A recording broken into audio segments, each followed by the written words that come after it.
मैं डॉक्टर रीता जैन राजश्री महाविद्यालय अलवर में व्याख्याता के पद पर कार्यरत हूँ। मैं बीएससी प्रथम वर्ष को सामान्य हिंदी का अध्ययन कराऊंगी। आज हम मैथिली शरण गुप्त की कविता भारत की श्रेष्ठता का अध्ययन करेंगे। इस कविता को पढ़ने से पहले मैं पाठ परिचय थोड़ा सा आपको देना चाहूँगी गुप्त जी और उनकी इस कविता के विषय में। राष्ट्रकवि मैथिली शरण गुप्त ने भारत भारती नामक अपनी काव्य कृति के माध्यम से पराधीन भारत की सोई आत्मा को झकझोर कर कर्तव्य पालन की ओर अग्रसर किया था।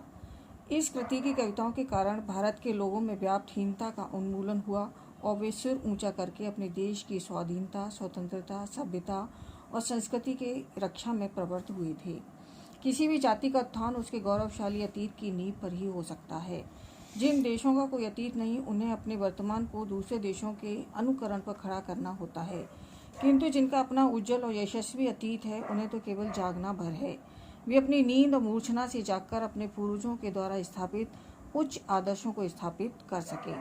भारत ने अति प्राचीन काल में ही शिक्षा, कला, संस्कृति, सभ्यता, स्थापत्य, विश्व कल्याण, लोक रक्षा आदि सभी क्षेत्रों में सर्वोच्च मानदंड स्थापित किए थे। इस पुण्य भूमि पर ईश्वर ने स्वयं ने अनेक बार अवतार धारण करके इसकी महिमा का प्रचार किया है। इस कविता को पढ़ने से पहले मैं एक बार इस कविता का पाठ करके आप लोगों के सामने प्रस्तुत कर रही हूँ। उनके चतुर्दक नीति पट को है असंभव नापना कि दूर देशों में उन्होंने उपनिवेश स्थापना। पहुँचे जहाँ वे अज्ञानता का द्वार जानो रुक गया, वे झुक गए जिस ओर को संसार मानो झुक गया। वर्णन उन्होंने जिस विषय का है किया पूरा किया, मानो प्रकृति ने ही स्वयं साहित्य उनका रच दिया। चाहे समय की गति कभी अनुकूल उनके हो नहीं है, किंतु निश्चल एक से सिद्धांत उनके सब कहीं। वे मेदनी तल में सुकृत के बीज बोते थे सदा, पर दुख देख दयालुता से द्रवित होते थे सदा। वे सत्य गुण शुभ्रांश से तम ताप खोते थे सदा, निश्चित विघ्न विहीन सुख की नींद सोते थे सदा।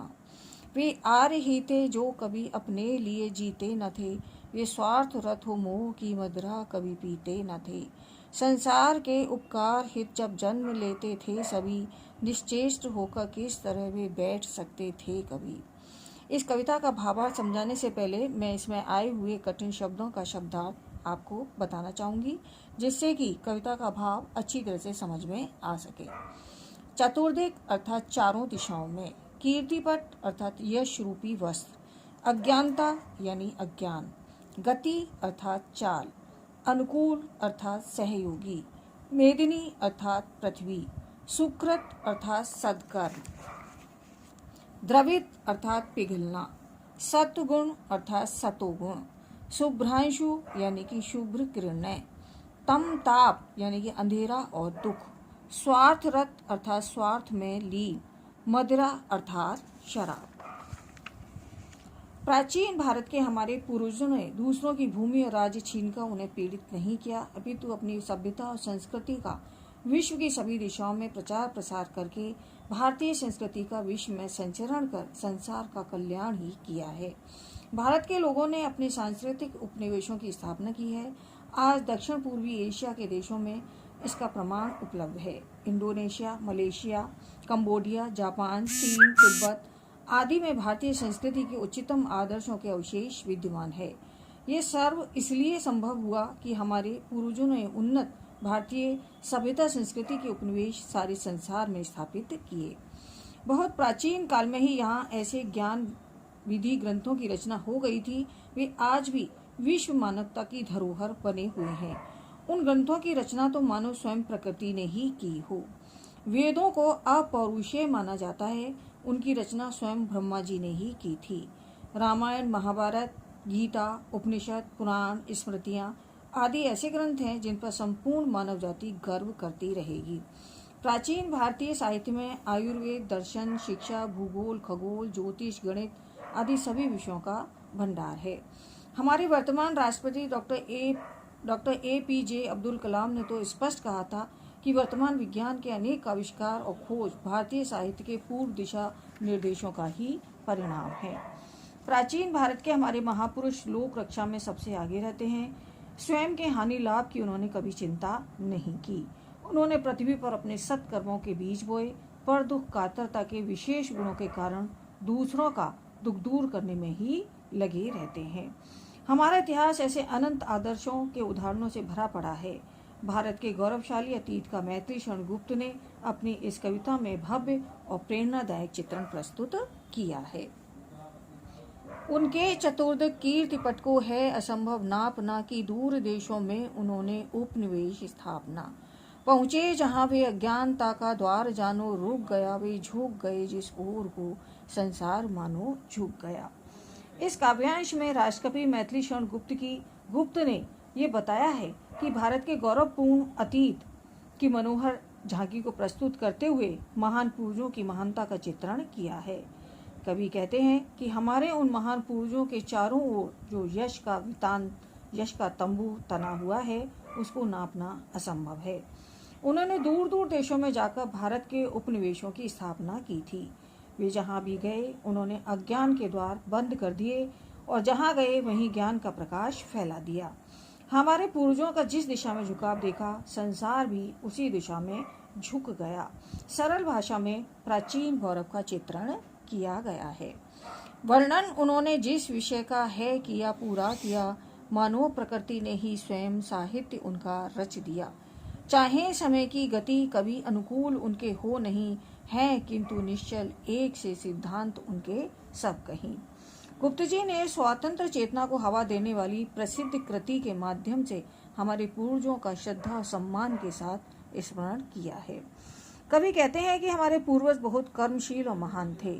उन्होंने साहित्य क्षेत्र में भी अपूर्व योगदान किया है। जिस भी विषय पर उन्होंने लेखनी चलाई उस विषय का उन्होंने पूर्ण वर्णन किया है।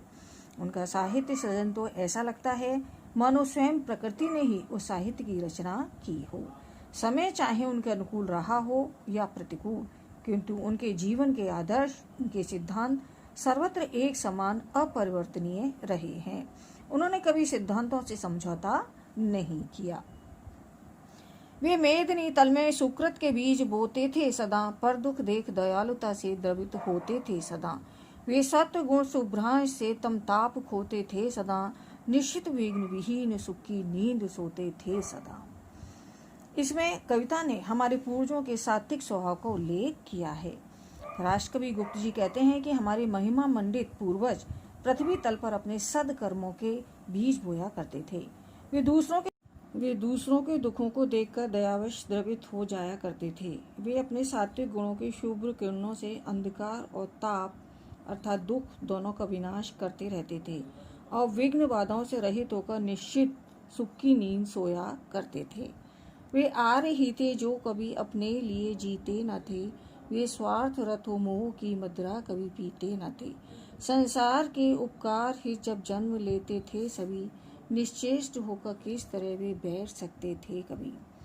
राष्ट्रकवि मैथिली शरण गुप्त ने अपनी इन पंक्तियों में भारत के अतीत का गुणगान किया है और हमारे पूर्वजों आर्यों के लोक रक्षक चरित्र पर प्रकाश डाला है। कवि कहते हैं कि केवल आर्य जाति के लोग ही संसार में ऐसे थे जो अपने लिए नहीं जीते थे, उनका जीवन लोक हित के लिए होता था। वे आर्यगण अपने ही स्वार्थ में डूबकर मोह की मदिरा नहीं पीते थे, अपने ही लोगों के मोह में पड़कर केवल उन्हीं के सुख साधन एकत्रित नहीं करते थे। वे सब तो संसार का उपकार करने के लिए ही जन्म लेते थे। तब भला वे लोकहित को छोड़कर निश्चेष्ट होकर कैसे बैठ सकते थे। लोकहित के लिए ही वे सदा प्रयत्न करते रहते थे। इस प्रकार हमारे भारतीय संस्कृति के गौरव को मैथिली शरण गुप्त जी ने अपनी इस कविता में स्थापित किया है।